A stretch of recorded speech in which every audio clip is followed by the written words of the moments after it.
Earlier in the program, to my point, we had Dave Calhoun, of course, the CEO of Boeing, who joined us. And he said, Larry, it's going to be perhaps 3 to 5 years for them to get back to 2019 levels. When you hear that, how do you have to adjust your business? And do you feel like you've already done it to adjust for that new reality? David, good morning. Thanks for having me on. I had an investor call earlier, so I missed the interview with Dave, but we speak frequently, as we do with all of our customers here.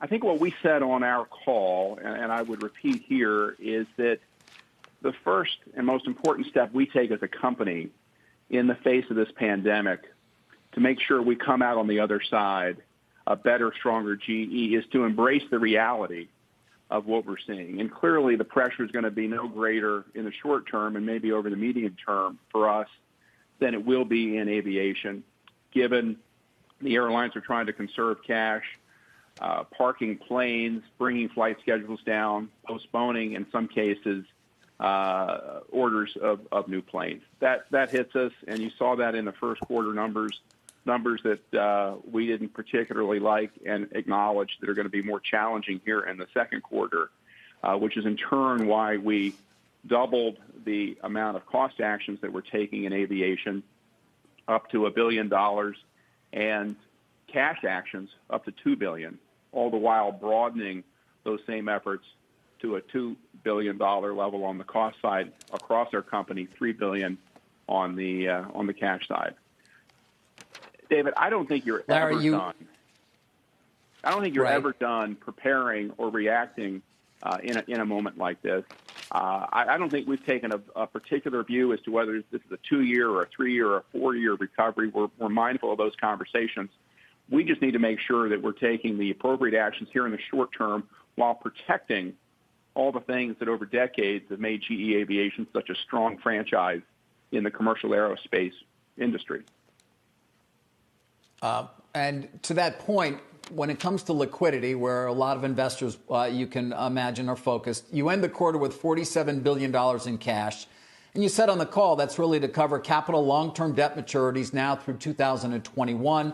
And actually, after the April actions, you were down to $30 billion in maturities for 2022, I believe. Is it going to be enough, Larry, or do you need to do more?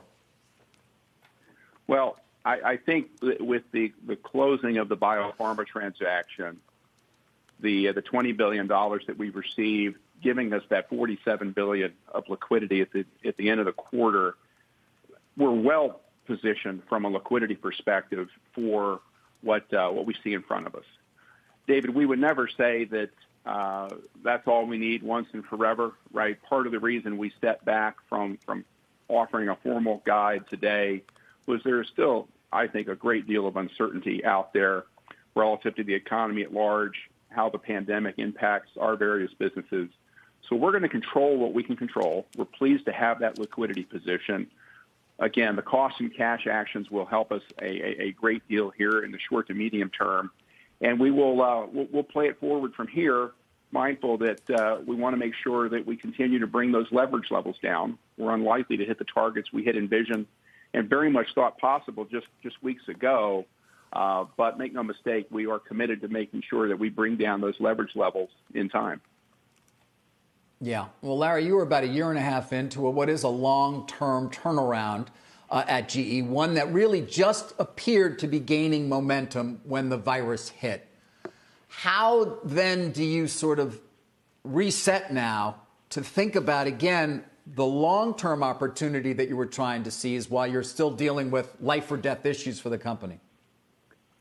Well, in many respects, David, having an 18-month running start helps a great deal, right? Because we were already in the process of improving and changing a good bit about our company.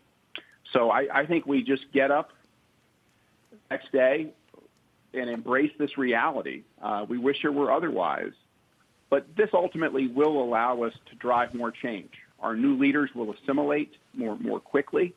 The people we've brought into the company the last several months, we're going to be able to drive, again, more not only cost reduction, but more process improvement. When we talk about cash actions, we talk about inventory. We're talking about accelerating the pace of lean implementation in our factories. We can't move people around as freely as we could before in our service businesses. It's going to require us to use digital technology. We already are more today than we were just a few months ago. So those are the sorts of things, when the dust settles, David, that I think are going to show that we really have positioned the company long-term well through the downturn, while at the same time we need to take some of the actions that perhaps are more tactical to make sure we work through those near-term pressures. Larry, it's Jim. Don't know how you do it because it's kind of Job-like at this point. But one thing that also happened this quarter was that the president seemed to be interested in a company that really is chiefly a scanner company. All of us have had MRIs, know that you got to play the music because it's loud, but you make a lot of money on them. The president wanted you to make ventilators, not your strength. But by the end of the quarter, I kind of felt like you became ventilators are us. Pretty important. We are a proud ventilator manufacturer, not our biggest business, Jim, as you highlight, but having been on the front lines in healthcare really since Wuhan, we knew this was going to be an opportunity for us to play a role not only here in the U.S., but really around the world as the case count mounted. So we took our Carestream unit, doubled production. We'll double it again here by the end of the quarter, all the while tending to the rest of the business. And in addition, we are working with Ford to bring on a lower cost unit at higher volumes, where we're handling a good bit of the design, they're handling much of the supply chain. So we're pleased to play a role. It's probably a small role in the grand scheme of things, but so much else of what we do is critical here. We've seen our CT scanners importantly deployed in these same situations, our patient monitors, even some of our digital monitoring solutions have been helpful in making sure that the caregivers who are so challenged and doing such important work here have the best tools possible at their disposal. One of the things that I've found this quarter is that we've learned is that we outsourced a lot of things to other countries, not always with the highest quality. You're bringing back some manufacturing to the United States, aren't you? Well, our supply chains are in flux most times, Jim, as demand changes and the like. But we have, in a number of instances, brought back certain operations to the U.S., yes. Aircraft, India here? I'm sorry, Jim, could you say that again? Some parts from India to here seem to be a trend. And I'm pointing this out, Larry, because we've taken our future, mortgaged it to a lot of countries that I kind of liked, but now I'm not so sure that are necessarily in our best interest. Well, I think GE will always be a global company, and as a result, we're going to be in most every market around the world, designing, building, selling, and servicing. I'm a big believer in trade. I think when we get to the other side of this, we may have a different trade dynamic, and that will require that we have more of that capability here in the U.S., and that'll be a transition over a number of years. Our standards, Jim, in terms of safety, in terms of quality, the world over, are constants. That's the way we want to run our company, and that's the way we want to serve our customers all around the world. Larry, when we would typically bring you on for an interview, which we always appreciate, we might focus on power, of course, which had been certainly one of the key areas you were focused on in terms of the turnaround at the company. What are we seeing right now, given the dramatic fall in energy prices and oil prices in particular right now, in terms of your gas power equipment business, your gas power services, and your overall power portfolio?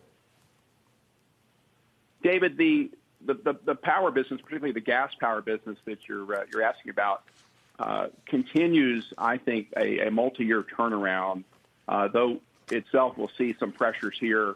We shared on the call that, by and large, we think we're going to see, from a turbine delivery perspective, another strong year in that regard. But I think that as the year plays out, just given some of the financing pressure, say here in the U.S. with the IPPs, perhaps in the Middle East with certain customers.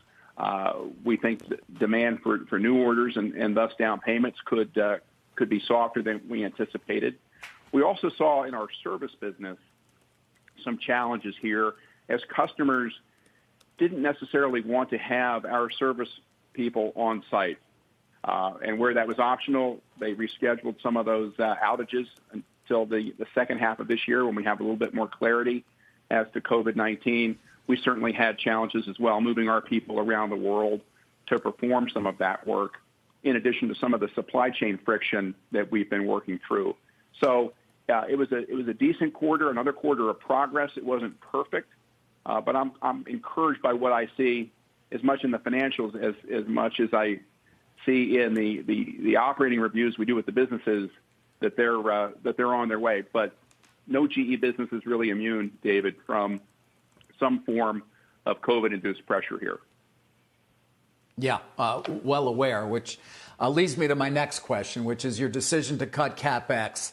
How do you get to the proper number at this point in terms of what you need to cut at the same time without injuring perhaps year 2, year 3 down the road in terms of your ability to grow?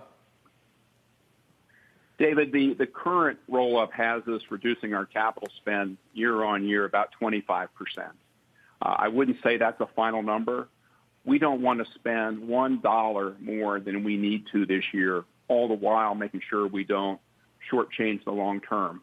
How do you do that? I think it actually started back last summer when we went through the multi-day in-depth strategic reviews we did with each of the businesses, right, to make sure we have a clear consensus as to where we're trying to take the business and the attendant decisions and commitments, investments we need to make with that strategy in mind. So we come into a moment like this, rather than it being strictly a financial exercise, let's cut CapEx in this business from X to Y. We certainly want to look for reductions. We want to apply as much discipline as we can, but all the while, we want to make sure we retain the context of the strategic intent we have longer term for the business. So these are ultimately judgment calls, one by one, but I really think we set the stage for better decision-making last summer, of course not knowing we would be in this environment today. Larry, what happened in Grand Forks, North Dakota? Did you have your employees wearing masks? Did they do any temperature check? What the heck happened? And I need to know, were you protecting those employees correctly? Because I do believe that without masks and without temperature checks, we could have something as disastrous as this happen many times. Yeah, we're, Jim, what happened at our renewable energy wind turbine blade facility in North Dakota is really disappointing. We had an outbreak there. The site has been closed for 2 weeks. We've been working with the team on the ground, working with the governor. Everybody's been very supportive. We had our standard PPE and procedures in place. We're still investigating the root cause of what happened to the team members there who have been impacted or infected with the virus. But make no mistake, safety is the highest priority we have at GE. And from the time people enter our sites, temperature checks, PPE, physical distancing, and the rest, that very much is the way we have been operating in the facilities that have been up and running through this period, and is certainly the construct and the mindset we have later this year as we look to bring back those who have been working from home. You know, on that note, Larry, to end, how do you view the new world in terms of working together? I mean, do people who put together a jet engine have to remain 6 feet apart? How are you viewing the return to work for many of your employees when that day comes? Well, David, it will be a challenge in 1,000 different ways, right, as we rethink the way work is performed in a factory, at a job site, in an office. But again, safety will be the overarching priority here. And I think we're going to take it step by step, trying to leverage the experience we have from those facilities, be it in North Dakota, those in China, relative to best practice, let alone all of the help and input we're going to get from local, state, and federal regulators.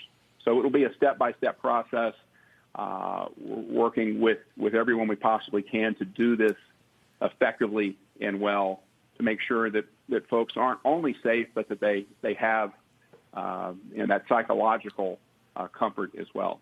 Very important to us as we look forward to the rest of 2020. Yeah, as we all look forward to perhaps a different day coming as soon as possible. Larry, thank you as always for joining us. Very much appreciate it. David, Jim, thank you.